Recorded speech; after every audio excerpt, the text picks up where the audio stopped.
मनसेची युतीबाबत पक्ष निर्णय घेईल असं उद्धव ठाकरे म्हणालेत। तुम्ही सर्व जागांसाठी तयारी करा असं उद्धव ठाकरे हे कार्यकर्त्यांना संबोधून म्हणालेत। तर उद्धव ठाकरेंच्या जिल्हा प्रमुख आणि पदाधिकाऱ्यांना सूचना। पालिका निवडणुकीच्या पार्श्वभूमीवर ठाकरेंकडून MMR विभागाचा आढावा घेण्यात आला। तर ठाकरेंच्या शिवसेनेची आज MMR रिजन मधील महत्त्वाच्या महापालिका संदर्भामध्ये बैठक पार पडली आहे। उद्धव ठाकरे यांनी जिल्हा प्रमुख त्यासोबतचे महत्त्वाचे पदाधिकारी यांच्यासोबत ठाणे, कल्याण डोंबिवली, मीरा भाईंदर, नवी मुंबई तसेच उल्हासनगर, भिवंडी, वसई विरार या 7 महापालिका निवडणुकीच्या तयारीचा आढावा घेतला। जिथे जिथे गटप्रमुखांच्या नेमणूक झालेल्या नाहीयेत तिथे गटप्रमुखांची नेमणूक करा। संघटनात्मक तयारी महापालिकेच्या निवडणुकांच्या दृष्टिकोनातूनच करा, या प्रामुख्याने सूचना उद्धव ठाकरे यांनी बैठकीमध्ये दिलेल्या आहेत। या संदर्भातील सविस्तर माहिती जाणून घेऊयात। आपले प्रतिनिधी श्रीकृष्ण औटी आपल्या सोबत जोडले गेलेले आहेत। श्रीकृष्ण, मनसेकडून युतीबाबत पक्ष निर्णय घेईल, जी मनसे सोबत युती करायची आहे की नाही। उद्धव ठाकरेंचं हे मोठं विधान समोर आलंय। स्थानिक स्वराज्य संस्थांच्या निवडणुका तोंडावर आहेत, काय सगळी माहिती आहे? नक्कीच प्रियंका, पाहायला गेलं तर आगामी महानगरपालिका निवडणुकांचं जे आहे ते बिगुल वाजलेलं आपल्याला पाहायला मिळतंय। आजच मातोश्री येथे उद्धव ठाकरे यांची जी आहे ती शिवसैनिकांसोबत बैठक पार पडली। म्हणजे MMRDA रिजन म्हणजे ठाणे असेल, कल्याण असेल, डोंबिवली, मीरा भाईंदर, नवी मुंबई, उल्हासनगर, भिवंडी या सर्व 7 महापालिका निवडणुकांच्या तयारीचा आढावा घेतला। आणि पाहायला गेलं तर जिथे जिथे गटप्रमुखांची नेमणुका झाल्या नाहीत तिथे देखील संघटनात्मक नियुक्ती करा आणि या संदर्भात जे आहे ते सूचना दिलेल्या आहेत उद्धव ठाकरे यांनी। पाहायला गेलं तर कोर्टाच्या निर्णयानुसार नवीन प्रभाग रचनेनुसार ज्या ज्या निवडणुका होणार आहेत त्यावरती विशेष लक्ष ठेवा। आणि त्याचबरोबर पाहायला गेलं तर महत्त्वाचं म्हणजे मनसे सोबत युती करायची की नाही याचा निर्णय जो आहे तो पक्ष घेण्यात येईल। तुम्ही सगळ्यांनी जे आहे ते जागांसाठी तयारीला लागा, निवडणुकीच्या तयारीला लागा असे देखील जे आहे ते थेट आदेश जे आहेत उद्धव ठाकरे यांनी जे आहे ते शिवसैनिकांना दिलेले पाहायला मिळाले। प्रियंका, निश्चितच श्रीकृष्ण, तर उद्धव ठाकरेंनी पदाधिकाऱ्यांना आदेश दिलेले आहेत, त्याचबरोबर जिल्हा प्रमुखांना देखील आदेश दिलेले आहेत। स्थानिक स्वराज्य संस्थांच्या निवडणुकीसाठी तयारी करा, मनसे सोबत युती करायची आहे का नाही हा जो निर्णय आहे तो पक्ष घेईल असे आदेश उद्धव ठाकरे यांनी केलेले आहेत। धन्यवाद आपण दिलेल्या सविस्तर माहितीसाठी। एक मोठी बातमी बघतोय। डिसेंबर 2025 ते जानेवारी 2026 दरम्यान स्थानिक स्वराज्य संस्था निवडणुका होणार आहेत। या घडीची मोठी बातमी, स्थानिक स्वराज्य संस्थांच्या निवडणुकांविषयी महाराष्ट्रालाच लक्ष लागून राहिलेलं होतं या बातमीकडे की ह्या निवडणुका नेमका होतात तरी कधी।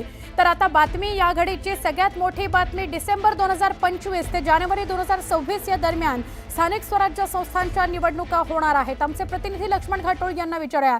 लक्ष्मण, काल सुप्रीम कोर्टाने 2 याचिकांवर दिलेला निर्णय आणि आज लगेच माहिती समोर येते की डिसेंबर 2025 ते जानेवारी 2026 दरम्यान स्थानिक स्वराज्य संस्था निवडणुका होतील, काय सविस्तर सांगाल?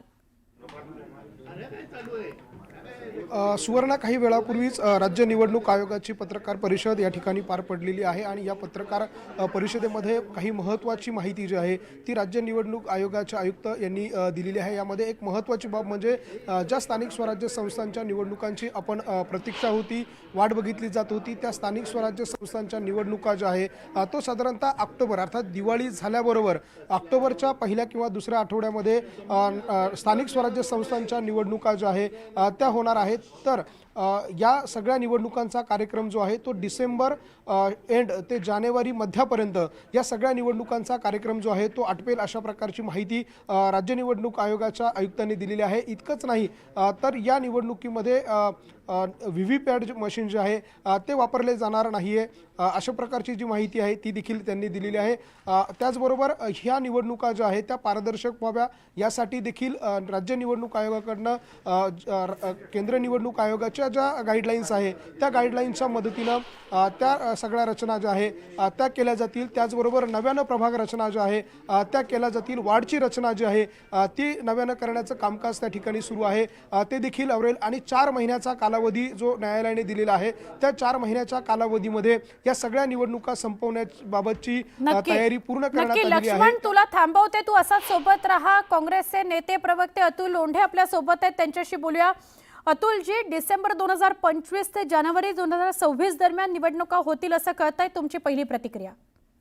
नाही, चांगली गोष्ट आहे. निवडणुका फार लांबलेल्या होत्या. 3 वर्ष बिना प्रतिनिधीच्या सगळ्या स्थानिक स्वराज्य संस्था होत्या. लोकांसमोर अनेक प्रश्न होते हो. की एक्झॅक्टली जायचं, अप्रोच व्हायचं तर कोणाकडे व्हायचं. प्रशासकांकडे अप्रोच होणं एवढं सोपं नसतं. त्यामुळे आपला प्रतिनिधी नाही आहे, सगळा कारभार खोळंबला होता आणि लोकशाहीच्या दृष्टिकोनातून हे अतिशय वाईट आहे. त्यामुळे जर लवकरात लवकर निवडणुका झाल्या तर ती चांगलीच गोष्ट आहे. नक्की. कशा पद्धतीने काँग्रेसची पुढची पावलं असतील? या निवडणुकांना सामोरं जाताना काय रणनीती ठरली आहे, त्याच्यावर काम झालंय, कसं बघता तुम्ही? आणि आमची रणनीती अगदी स्पष्ट आहे. आम्ही निवडणुकाची आमची तयारी झालेली आहे. आताच महाराष्ट्रामध्ये विधानसभा लोकसभेच्या निवडणुका झालेल्या आहेत. त्या फ्री अँड फेअर व्हाव्या. जे इलेक्टोरल रोल आहे ते व्यवस्थित व्हावे. एकदा फायनल रोल डिक्लेअर झाल्यानंतर निवडणुकीच्या फॉर्म भरतपर्यंत तिसरा रोल जो आहे तो सप्लिमेंटरी रोल निघाला नाही पाहिजे. ज्या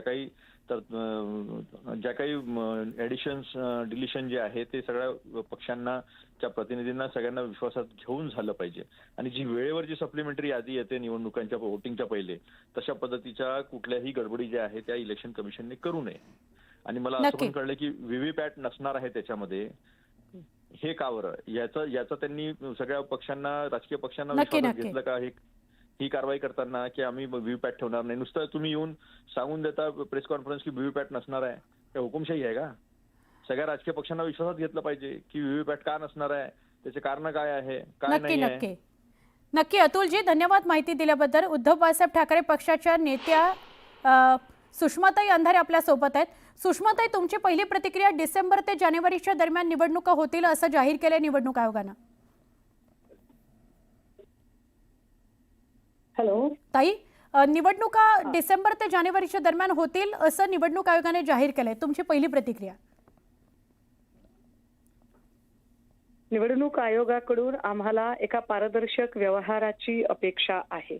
मुळात निवडणूक आयोगाच्या प्रमुखाची निवड करतानाची जी प्रक्रिया होती त्या प्रक्रियेमध्ये विरोधी पक्षनेते, सुप्रीम कोर्टचे जज, ही जी कमिटी होती ती कमिटीच त्यांनी आधी बरखास्त केली, ज्यामुळे त्या पारदर्शकतेवर प्रश्नचिन्ह लागलेला आहे.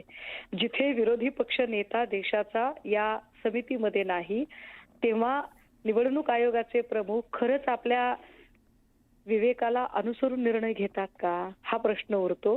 व्हीव्हीपॅट नसणं म्हणजे निवडणुका अजिबात पारदर्शक होणार नाहीत. किंबहुना या निवडणुका नुसत्या नावालाच फार्स म्हणून घेतल्या जाणार आहेत का, असं म्हणण्याला पुरेसा वाव आहे. कारण कुठल्याही राजकीय पक्षांना विचारात न घेता अशा पद्धतीनं एकतर्फी तुघलकी निर्णय घेणं हे अत्यंत वाईट आहे, लोकशाहीसाठी घातक आहे. आणि हा फक्त मग एक निवडणुकीची फॉर्मॅलिटी पूर्ण करण्याच्या हिशोबाने चाललेला फार्स आहे. नक्की. धन्यवाद ताई, तुम्ही प्रतिक्रिया दिलीत त्याबद्दल. अतुल लोंढे आणि त्यानंतर सुषमा अंधारे यांनी प्रतिक्रिया दिली आहे. विरोधी बातमी आहे रत्नागिरीमधून. रत्नागिरी जिल्ह्याच्या दापोलीमध्ये मुसळधार पावसामुळे डोंगर उतारावरील घरांना दरडीचा धोका निर्माण झालाय. तर खोंडा परिसरामधील झोपडपट्टी वासियांवर रात्री जागून काढण्याची वेळ आली आहे. खोंडा परिसरामध्ये सुमारे 50 झोपडपट्टी कुटुंबावर दरड कोसळण्याचा धोका निर्माण झालाय. काही भागामध्ये दरड कोसळली असून नागरिकांच्या घरांवर थेट दगड मातीचा मलबा आलाय. नगरपंचायतीकडून स्थलांतराची नोटीस देण्यात आली असली तरी जायचं कुठे असा सवाल इथल्या नागरिकांना पडलाय. नागरिक वारंवार पर्यायी व्यवस्था करून देण्याची मागणी करत आहेत, मात्र प्रशासनाकडून कुठलीही दखल घेतली जात नाही. त्यामुळे नागरिक आक्रमक झालेत. दगडी पडतात, चिखल बांध पडतो, ती चिखल घरात येतो, पाऊस पाणीचं भीतीचा मला आहे ना. लहान लहान मुलं आहेत पाठीमाग, पण ती 2-3 वखत दरवाजे फुटले, ती पण आम्ही दरवाजे आणून लावले. आता पण फुटलेलाच आहे, आता पण तसाच ठेवलाय फुटलेला असून पण. नगरपंचायत काय सांगते तुम्हाला? नगरपंचायत काय येऊन बघून जातात, नोटीस देतात. नोटीस देऊन आम्हाला बोलतात की तुम्ही जाऊन कुठेतरी आपलं राहावा, भाड्याने रूम घेऊन कुठेतरी राहा. एवढं कुटुंब घेऊन कुठं जाणार? काही वर्षानंतर ह्या डोंगराला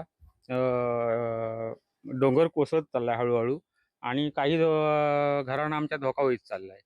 आणि त्याच्यामुळे आम्ही शासनाकडं, नगरपंचायतकडं आम्ही तक्रारी केल्या होत्या मध्ये. नगरपंचायतवाले पण काही लक्ष देत नाहीत. आणि घरं कधी पण कोसळू शकतात, कारण का वादळ वारा होतो इथं. दुसरी गोष्ट म्हणजे पाण्याचा आम्हाला लय प्रॉब्लेम आहे की पाणी पण इथे येत नाही टायमात.